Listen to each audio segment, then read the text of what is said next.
জীবনের শেষ প্রান্তে এসে খুব আফসোস হবে যে এবাদতের সময় চলে গেল। কিসের পেছনে ছুটছি? আমার সাথে কেউ হবে না, শুধুমাত্র আমল ছাড়া। আর সেদিনের ভয় করো যখন কেউ কারো সামান্য উপকারে আসবে না এবং তার পক্ষে কোনো সুপারিশও কবুল হবে না। আল বাকারা 4:8।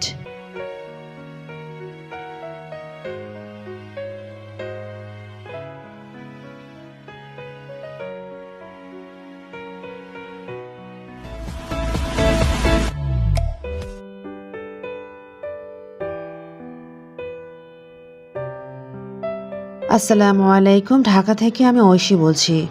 ঐশীস ওয়ার্ল্ডে আরও একবার স্বাগত জানিয়ে নিচ্ছি। কাছে এবং দূরে, দেশ এবং দেশের বাইরে থেকে আজকে যারা ভিডিওটি দেখছেন, আশা করছি আল্লাহর রহমতে সবাই ভালো আছেন। আমরাও আল্লাহর রহমতে ভালো আছি, আলহামদুলিল্লাহ।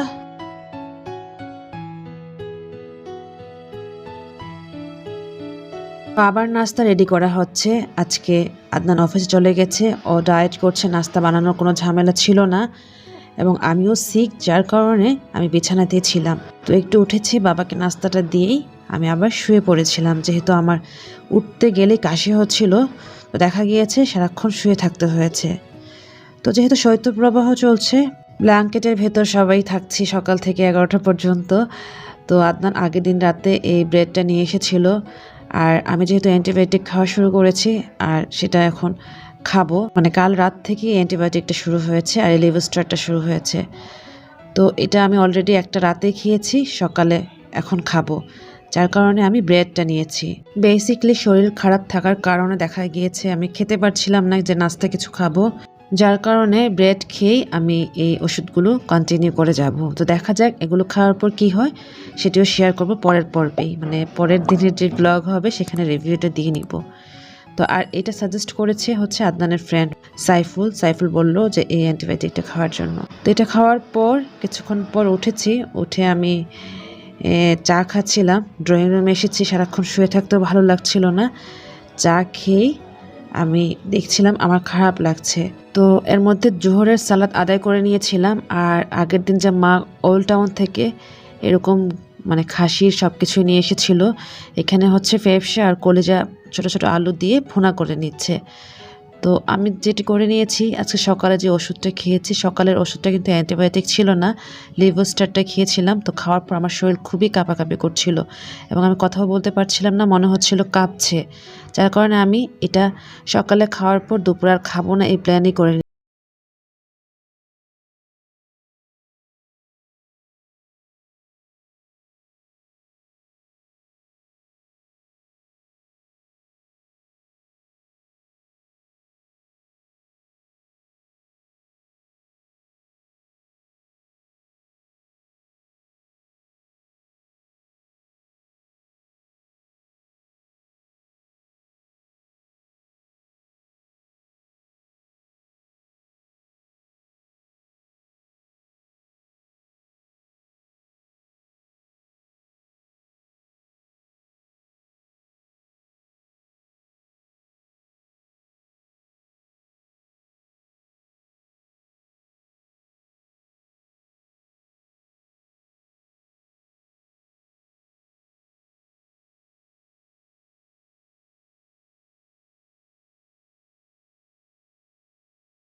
এটি হয়েছে আমাদের এই ফিল্টারের একটু প্রবলেম হচ্ছিল, ভাইয়াকে ফোন দিয়ে আনা হয়েছে, উনি ভীষণেরই লোক।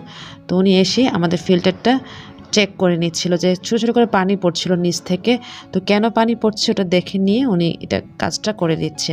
আর এরকম ভিশনের ফিল্টারে 1 ইয়ার ওয়ারেন্টি আছে, তো আমাদের আরও 2 মাস আছে ওয়ারেন্টি এখনও আছে, যার কারণে বেশি টাকা লাগেনি, অনলি 250 টাকাতেই কাজ হয়ে গেছে, তা না হলে 700 টাকার মতো লাগতো। তো যাই হোক, যারা ভিশনের ফিল্টার কিনে থাকবেন তাদের উদ্দেশ্যে বলছি যে ওয়ারেন্টি কার্ড 1 ইয়ারের থাকে এবং সেটি রাখবেন, এতে করে টাকাটাও বেঁচে যায়, তাই না? তো যাই হোক, উনি মানে কাজগুলো শেষ করেই লাগিয়ে দিচ্ছিল। আর এর মধ্যে মা বাসা থেকে বের হয়ে গেছে, মা যাচ্ছে হচ্ছে বান্দরবন। তো মাকে আমি বিদায় দিচ্ছি।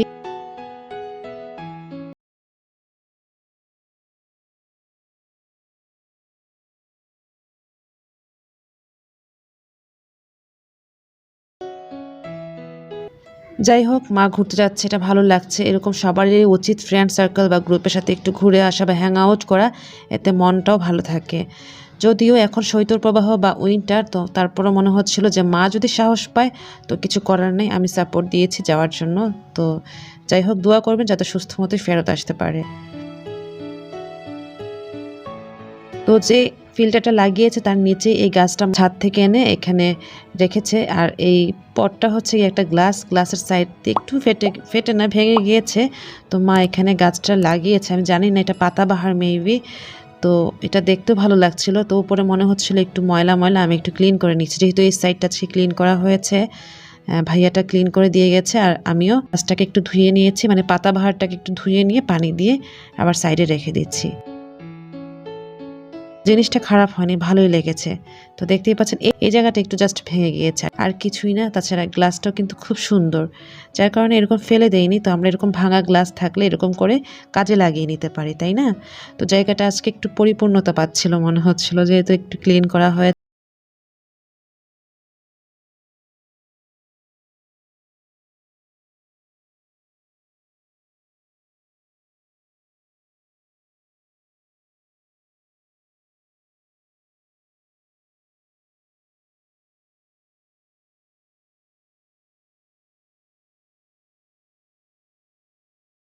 থেকে গাছগুলি লাগানো হচ্ছে এখানে। মা টুকিটাকে আরও আনবে। তাছাড়া মার ব্যালকনিতে অনেক সুন্দর সুন্দর গাছ লাগিয়েছে। আমি এখান থেকে ভাবলাম যেহেতু ব্লগ করছে সেখানেও চলে যাই। ব্যাস, মায়ের ব্যালকনিতে চলে এসেছি, এসে দেখছি যে পেঁয়াজ গাছগুলি বড় হয়ে গেছে আর পেঁয়াজগুলো উপরে উঠে আছে।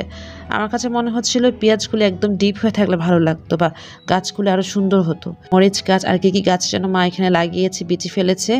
বালতি, পুরান পুরান বালতি যেগুলো আছে সেগুলো দিয়ে এই কাজগুলো করে নিয়েছে। তো একটু দেখিয়ে নেই মায়ের ব্যালকনিটা, মানে আমাদের এখন নতুন।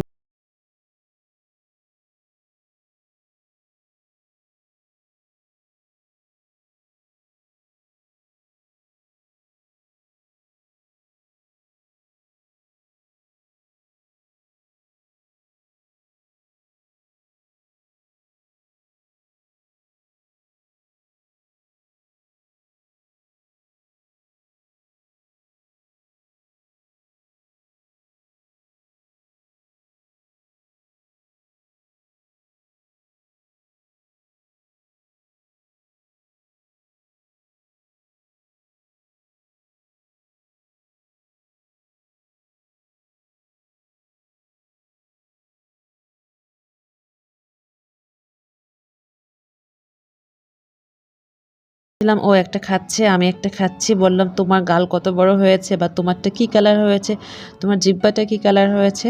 তো এগুলো দিয়ে খুব মজা করছিলাম। আমি স্ট্রবেরি খাচ্ছিলাম, স্ট্রবেরির কালার হয়েছে আমার জিহ্বা, আর ও একটু গ্রিন টাইপেরটা খেয়েছে, তো ওর জিহ্বাটাও গ্রিন কালার হয়েছে।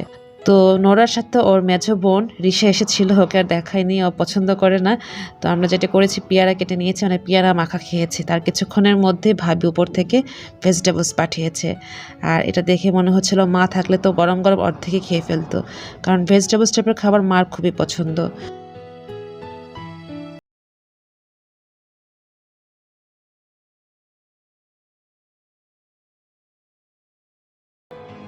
আজকে আদনানকে একটু খাবার দিচ্ছি, অনেক দিন ধরে না খাওয়ার মতোই ছিল। চা, কফি, দুধ, ডিম খেয়েছিল।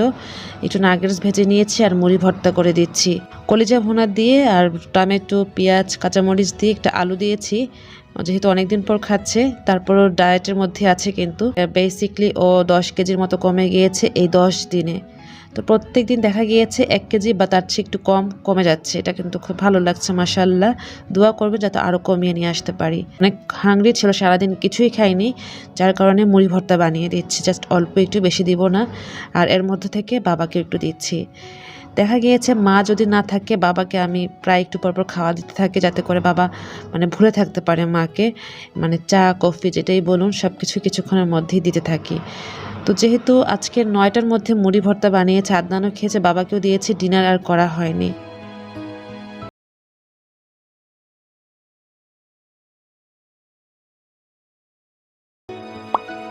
আর আমি তো নাগেটস খেয়ে নিয়েছিলাম। এটাই ছিল আজকের মতো আয়োজন। আবার চলে আসবো আগামীকাল। বিদায় নিচ্ছি, আল্লাহ হাফেজ, আসসালামু আলাইকুম।